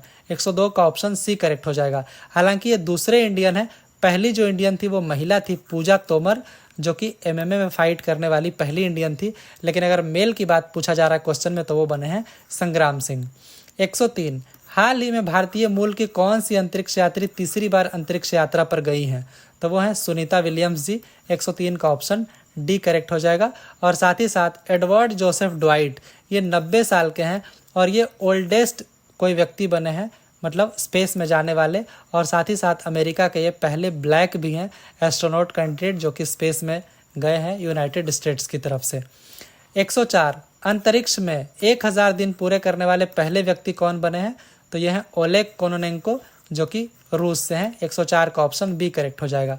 105 कौन सा शहर आंध्र प्रदेश का आधिकारिक राजधानी बन गया है? तो ये बन गया है अमरावती। 105 का ऑप्शन ए करेक्ट हो जाएगा। तो जब आंध्र प्रदेश और तेलंगाना का बंटवारा हुआ था तो जो एक्ट पास हुआ था AP रीऑर्गेनाइजेशन एक्ट 2014, उसके सेक्शन 5 क्लॉज 1 में ये लिखा हुआ था कि जो हैदराबाद है वो 10 सालों के लिए ही दोनों का राजधानी रहेगा और उसके बाद फिर आंध्रा को अपनी अलग राजधानी बनानी पड़ेगी। 10 साल के बाद हैदराबाद आंध्र प्रदेश का राजधानी नहीं रहेगा, वो सिर्फ तेलंगाना का ही राजधानी रहेगा। तो 10 साल 2 जून 2014 को बंटवारा हुआ था तो 2 जून 2024 को 10 साल हो गया, तो अब अमरावती बन गया आंध्र प्रदेश का नया कैपिटल। 106 कौन सी राज्य सरकार या केंद्र शासित प्रदेश वायु प्रदूषण से लड़ने के लिए 10,000 करोड़ रुपए की परियोजना लॉन्च करने वाली है? तो वो राज्य है हरियाणा। 106 का ऑप्शन सी करेक्ट हो जाएगा। तो इसको फंड किया जाएगा वर्ल्ड बैंक के द्वारा। 10 साल का एक कॉम्प्रिहेंसिव प्रोजेक्ट होगा। इसको फेज्ड मैनर में इम्प्लीमेंट किया जाएगा, एक ही बार नहीं किया जाएगा, अलग अलग फेज में किया जाएगा। पहला फेज जो है उन जिलों में ये लागू किया जाएगा जो कि नेशनल कैपिटल रीजन से सटे हुए जिले उनमें पहले लागू किया जाएगा क्योंकि ऑब्वियसली वहाँ पे ज़्यादा प्रदूषण है। 107 हाल ही में RBI के द्वारा किस देश से 100 टन सोना वापस मंगवाया गया है? तो वो देश है UK, यूनाइटेड किंगडम। 107 का ऑप्शन ए करेक्ट हो जाएगा। 108 विश्व पर्यावरण दिवस किस दिन मनाया जाता है? तो ये हर साल 5 जून को मनाया जाता है। 108 का ऑप्शन बी करेक्ट हो जाएगा। इस बार का जो वर्ल्ड इन्वायरमेंट डे था 5 जून को, उसका थीम था land restoration, desertification and drought resilience. Slogan जो था वो था आवर लैंड आवर फ्यूचर। 109 विश्व तंबाकू निषेध दिवस ये किस दिन मनाया जाता है? तो ये हर साल मनाया जाता है 31 मई को, वर्ल्ड नो टोबैको डे। तो 109 का ऑप्शन ए करेक्ट हो जाएगा। तो इस बार का जो वर्ल्ड नो टोबैको डे था उसका थीम था protecting children from tobacco industry interference. 110 हाल ही में तंबाकू नियंत्रण के लिए किसे ब्रांड एम्बेसडर नियुक्त किया गया है? तो ये किया गया है PV सिंधु जी को ब्रांड एम्बेसडर बनाया गया है टोबैको कंट्रोल के लिए। 110 का ऑप्शन ए करेक्ट हो जाएगा। 111 हाल ही में नागी और नकटी पक्षी अभ्यारण्यों को रामसर कन्वेंशन के तहत अंतर्राष्ट्रीय महत्व की आर्द्र भूमि की वैश्विक सूची में शामिल किया गया है। ये किस राज्य में स्थित है नागी और नकटी पक्षी अभ्यारण्य? तो ये स्थित है बिहार में। 111 का ऑप्शन डी करेक्ट हो जाएगा। तो ये वर्ल्ड इन्वायरमेंट डे के दिन ये अनाउंस किया गया। अब ये जो दोनों साइट्स हैं नागी और नकटी, ये दोनों मैन मेड साइट्स हैं और ये बिहार के जमुई जिले में हैं। तो बिहार के पास अब 3 हो गए, रामसर साइट्स के तहत जो स्थल हैं वो 3 हो गए हैं और टोटल जो इंडिया का स्थल हो गया रामसर साइट्स का वो 82 हो गया है। बिहार का एक और जो है वो है कांवर लेक। 2 तो नागी और नकटी हो गया और एक है कांवर लेक। तो बिहार के हो गए 3 और ओवरऑल इंडिया के हो गए हैं 82। जो पहला था वो हम लोग बात कर चुके हैं, कांवर लेक बेगूसराय जिले में है, वो पहला रामसर साइट था बिहार से। तमिलनाडु के पास सबसे ज़्यादा रामसर साइट्स हैं इंडिया में 16 और उत्तर प्रदेश के पास हैं 10। 112 PNB Met Life India Insurance के MD और CEO कौन बने हैं? तो ये बने हैं समीर बंसल। 102 का ऑप्शन ए करेक्ट हो जाएगा। 113 हिंदी साहित्य के लिए साहित्य अकादमी युवा पुरस्कार 2024 से किसे सम्मानित किया गया है? तो ये किया गया गौरव पांडे जी को। 113 का ऑप्शन ए करेक्ट हो जाएगा। इंग्लिश के मामले में मिला है के वैशाली को, गुजराती में मिला है रिंकू राठौड़ को, संस्कृत में मिला है मधुसूदन मिश्रा जी को। 114 भारत के निम्न में से किस संग्रहालय को, किस म्यूजियम को यूनेस्को प्रिक्स वर्साय म्यूजियम 2024 के लिए चुना गया है? तो वो म्यूजियम है स्मृति वन अर्थक्वेक मेमोरियल, म्यूजियम जो कि गुजरात के भुज में है। 114 का ऑप्शन ए करेक्ट हो जाएगा। 115 भारत का पहला बहुराष्ट्रीय वायु अभ्यास तरंग शक्ति ये किस राज्य में आयोजित किया जाएगा? ये किया जाएगा जोधपुर राजस्थान में। 115 का ऑप्शन ए करेक्ट हो जाएगा। ये भारत का पहला बहुराष्ट्रीय वायु अभ्यास होने जा रहा है जिसका नाम है तरंग शक्ति। तो ये इंडियन एयरफोर्स एक हिस्ट्री बनाने जा रही है अगस्त 2024 में। ये होस्ट करेगी इंडिया का first ever multinational air exercise जिसका नाम तरंग शक्ति रखा गया। 2024 में ही होगा। ये भी 2 फेज में होगा। अब ये बेसिकली इंस्पायर्ड है, अमेरिका में एक होता है एक्सरसाइज रेड फ्लैग एक्सरसाइज, उसी से ये इंस्पायर्ड है। अब इंडिया में जो होगा उसमें कई सारे देश पार्टिसिपेट करेंगे जैसे US, UK, Australia, France, Germany, Japan, Singapore, Spain, UAE, इन देशों की यहाँ पे इसमें भाग लेने की ज़्यादा संभावना है। ये लोग अपना एयरफोर्स फाइटिंग कॉन्टिजेंट्स इसमें भेजेंगे इंडिया के, ये जो तरंग शक्ति होने वाला एक्सरसाइज इसमें भेजेंगे। 116 जिमेक्स 24 ये समुद्र अभ्यास भारत और किस देश के बीच में शुरू हुआ है? जिमेक्स 24 तो ये भारत और जापान के बीच में हुआ है। आप नाम से समझ गए होंगे, जापान इंडिया मैरीटाइम एक्सरसाइज 24 मतलब 2024। तो 116 का ऑप्शन ए करेक्ट हो जाएगा। तो ये 8वां एडिशन होगा जिमेक्स का और ये अल्टरनेट होता है, एक बार इंडिया में होता है, एक बार जापान में होता है। 2012 से ये स्टार्ट हुआ था होना, जब पहली बार जापान में हुआ था। पिछली बार जो है इंडिया में हुआ था, इसीलिए इस बार ये जापान में हो रहा है, योकोसुका जापान में। 117 होपेक्स संयुक्त अभ्यास ये भारतीय वायुसेना और किस और देश के वायुसेना के बीच में होता है? होपेक्स ज्वाइंट एक्सरसाइज तो ये भारत और इजिप्ट का जो वायुसेना है उसके बीच में ये एक्सरसाइज होता है। 117 का ऑप्शन डी करेक्ट। 118वां निम्न में से कौन सा देश फ्रीडम एज इस सैन्य अभ्यास का हिस्सा है? फ्रीडम एज ये जो सैन्य अभ्यास है इसका हिस्सा है यूएसए भी है, जापान भी है, साउथ कोरिया भी है। तो 118 का ऑप्शन डी करेक्ट हो जाएगा। तो इसमें यूएसए, जापान और साउथ कोरिया ने मिलकर इस एक्सरसाइज को शुरू किया है जिसका नाम है फ्रीडम एज। 119 हाल ही में किस देश ने अपना खुद का डीप सी मिशन शुरू किया है?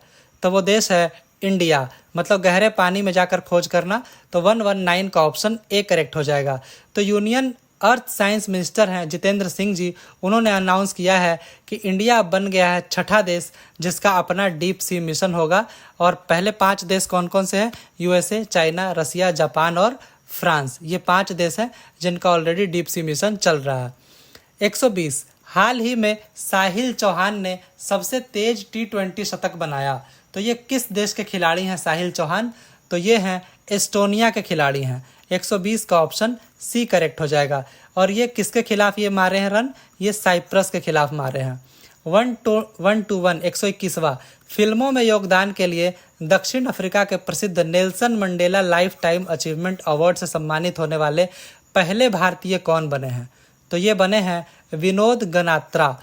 तो 121वां का ऑप्शन ए करेक्ट हो जाएगा। 122 पावो नुर्मी खेलों में नीरज चोपड़ा द्वारा कौन सा मेडल जीता गया है?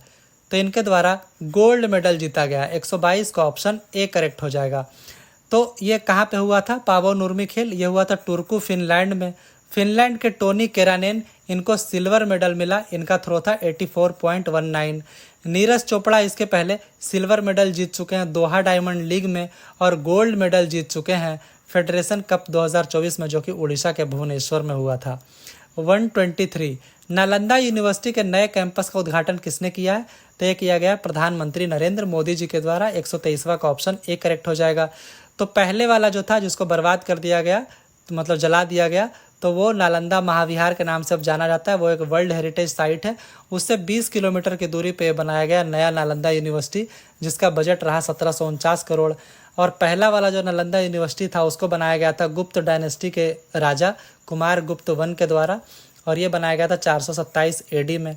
इसको नष्ट किया गया था बख्तियार खिलजी के द्वारा जो कि एक टर्को अफगान मिलिट्री जनरल थे और इनको नालंदा यूनिवर्सिटी को लगभग 1190 ईस्वी में इसको जला दिया गया था। 124वां बॉन जलवायु सम्मेलन 2024 का आयोजन किस देश में किया गया? तो ये किया गया था जर्मनी में। 124 का ऑप्शन डी करेक्ट हो जाएगा। 125 विश्व शरणार्थी दिवस वर्ल्ड रेफ्यूजी डे ये कब मनाया जाता है? ये मनाया जाता है 20 जून को हर साल। 125 का ऑप्शन सी करेक्ट हो जाएगा। इस बार का जो थीम था वो था everyone is welcome. 126 celebrity brand valuation report 2023 के अनुसार भारत के सबसे वैल्यूएबल सेलिब्रिटी कौन है? तो ये हैं विराट कोहली पहले नंबर पे, रणवीर सिंह दूसरे, शाहरुख खान तीसरे और अक्षय कुमार चौथे नंबर पे हैं। तो विराट कोहली टॉप किए हैं सेलिब्रिटी रैंकिंग को। इनकी ब्रांड वैल्यू है $227.9 मिलियन और रणवीर सिंह की है $203.1 मिलियन। 127वां निम्न में से किसने पारिस्थितिकी तंत्र के पुनर्वास के लिए प्रकृति बहाली कानून को अपनाया है? वो कौन सा संगठन है? तो वो संगठन है यूरोपियन यूनियन, जिसने नेचर रेस्टोरेशन लॉ को अपनाया है। किस चीज़ के लिए? इकोसिस्टम को रिहैबिलिटेट करने के लिए। 128वां हाल ही में प्लास्टिक अपशिष्ट प्रबंधन संयंत्र का उद्घाटन किस राज्य में हुआ है? तो अभी हाल ही में जहां हुआ है वो है सिक्किम। 128वां का ऑप्शन डी करेक्ट हो जाएगा। 129 हाल ही में रुचिरा कंबोज सेवानिवृत्त हो गई। वह निम्न में से किस संगठन में भारत की स्थायी प्रतिनिधि थी? तो ये यूनाइटेड नेशंस में भारत की स्थानीय प्रतिनिधि थी। इनका कार्यकाल खत्म हो गया और अब ये सेवानिवृत्त हो गई हैं। 129 का ऑप्शन सी करेक्ट हो जाएगा। 130 निम्न में से किस राज्य में वहां के उच्च न्यायालय द्वारा 65% आरक्षण कानून को रद्द कर दिया गया है? तय किया गया है बिहार के हाईकोर्ट पटना हाईकोर्ट के द्वारा। 130 का ऑप्शन ए करेक्ट हो जाएगा। तो पटना हाईकोर्ट ने ये जो सरकार का कानून था जिसमें कोटा बढ़ाया गया था 50% से 65% कर दिया गया था, इसको पटना हाईकोर्ट ने रद्द कर दिया। और अगर देखा जाए तो ओवरऑल 10% और कोटा होता इकोनॉमिकली वीकर सेक्शन का, तो ओवरऑल ये 75% कोटा हो जाता था। तो खैर अब तो मतलब पटना के हाई कोर्ट ने इसको रद्द कर दिया है। अब देखते हैं बिहार सरकार आगे इसको सुप्रीम कोर्ट में चैलेंज करती है तो आगे क्या डिसीजन आता है, तो हम लोग फिर आगे इसके बारे में बात करेंगे। 131 हाल ही में निम्न में से कौन सा देश दुनिया का तीसरा सबसे बड़ा घरेलू एयरलाइन मार्केट बना है? वो कौन सा देश है? तो ये बन गया है इंडिया। तीसरा सबसे बड़ा घरेलू मार्केट बन गया एयरलाइन के मामले में। 131 का ऑप्शन डी करेक्ट हो जाएगा। तो इंडिया जो है अब third largest domestic airline market बन गया है। पहले 10 साल पहले इंडिया 5वें नंबर पे था, अब तीसरे नंबर पे आ गया है। तो गवर्नमेंट के अनुसार एयरपोर्ट का नंबर भी बढ़ा है, तो अभी हो गया है कितना? 157 हो गया है। पिछले 10 सालों में देखा जाए तो पहले था 74, अब हो गया 157। आगे देखते हैं 132 अ fly on the RBI wall. इस पुस्तक को किसके द्वारा लिखा गया? तो ये लिखा गया अल्पना किल्लावाला के द्वारा। 132 का ऑप्शन सी करेक्ट हो जाएगा। 133 T20 वर्ल्ड कप में लगातार 2 हैट्रिक लेने वाले पहले गेंदबाज कौन बने? तो ये बने पैट कमिंस। 133 का ऑप्शन डी करेक्ट हो जाएगा। पहले ये बांग्लादेश के साथ लिए और उसके बाद अफगानिस्तान के साथ ये हैट्रिक लिए। इनफैक्ट T20 वर्ल्ड कप में 2 हैट्रिक लेने वाले भी ये पहले बन गए हैं। 134 वर्ल्ड जूनियर चेस चैंपियनशिप 2024 का खिताब किसने जीता है? तो ये जीता गया दिव्या देशमुख के द्वारा। 134 का ऑप्शन ए करेक्ट हो जाएगा। 135 वधावन बंदरगाह, इसका निर्माण किस राज्य में किया जाएगा? ये किया जाएगा महाराष्ट्र में इसका निर्माण। 135 का ऑप्शन ए हो जाएगा। 136 हेमिस से चू, ये महोत्सव है ये किस भारतीय राज्य या केंद्र शासित प्रदेश में ये मनाया जाता है? हेमिस से चू ये मनाया जाता है लद्दाख में। 136 का ऑप्शन ए करेक्ट हो जाएगा।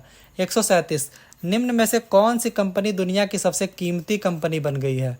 तो एप्पल, माइक्रोसॉफ्ट सबको पछाड़कर एनवीडिया बन गई है दुनिया की सबसे कीमती कंपनी। एक सेमीकंडक्टर कंपनी है, तो ये सबको पछाड़ के बन गई है दुनिया की टॉप कंपनी। 137 का ऑप्शन डी करेक्ट हो जाएगा मार्केट वैल्यूएशन के हिसाब से।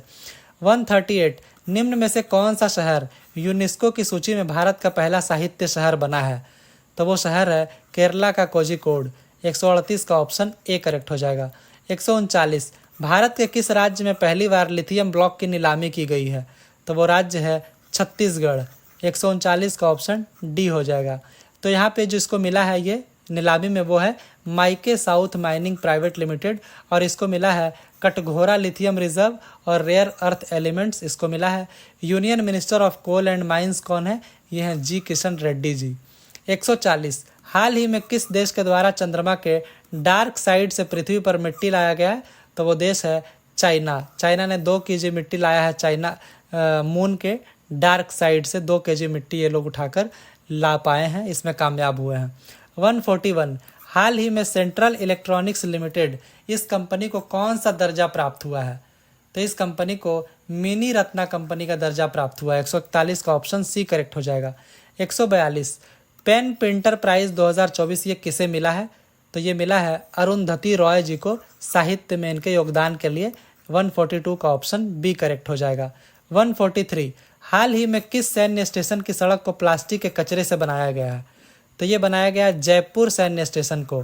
तो 143 का ऑप्शन बी करेक्ट हो जाएगा। हालांकि ये दूसरा सैन्य स्टेशन है जिसको प्लास्टिक के कचरे से बनाया गया है। जो पहला था वो था नारंगी मिलिट्री स्टेशन गुवाहाटी, असम के गुवाहाटी में, ये पहला था। दूसरा जिसको भी हाल में बनाया गया Jaipur military station. 144 professional golf tour of India का अध्यक्ष किन्हें नियुक्त किया गया है? तो ये नियुक्त किए गए हैं कपिल देव जी को। 144 का ऑप्शन ए करेक्ट हो जाएगा। 1983 में जब इंडिया वर्ल्ड कप जीती थी तो उस समय ये कैप्टन थे। 145 अंडर 17 एशियन रेसलिंग चैंपियनशिप में भारत ने कुल कितने पदक जीते हैं? तो इसमें भारत ने कुल 11 मेडल्स जीते हैं। 145 का ऑप्शन बी करेक्ट हो जाएगा, जिसमें 4 गोल्ड, 2 सिल्वर और 5 ब्रॉन्ज मेडल मतलब कांस्य पदक है। और ये हुआ था जॉर्डन की राजधानी अम्मान में हुआ था under 17 Asian wrestling championship. 146 Bharat का पहला global centre for enterprise risk management ये किस राज्य में खोला गया है? तो ये खोला गया है उड़ीसा में। 146 का ऑप्शन ए करेक्ट हो जाएगा। 147 निम्न में से कौन सा केंद्र शासित प्रदेश फुल फंक्शनल लिटरेसी प्राप्त करने वाला पहला केंद्र शासित प्रदेश बना है? तो वो कौन सा है? तो वो है लद्दाख। 147 का ऑप्शन डी करेक्ट हो जाएगा। 148वां राष्ट्रीय सांख्यिकी दिवस कब मनाया जाता है? National statistics day. तो ये हर साल मनाया जाता है 29 जून को। 148 का ऑप्शन सी करेक्ट हो जाएगा। तो ये इसी दिन इसलिए मनाया जाता है क्योंकि इंडियन स्टैटिस्टिक्स के जो पितामह माने जाते हैं पीसी महालनोबिस, प्रशांत चंद्रा महालनोबिस, उनका बर्थ एनिवर्सरी होता है 29 जून को। इसीलिए इस दिन मनाया जाता है नेशनल स्टैटिस्टिक्स डे।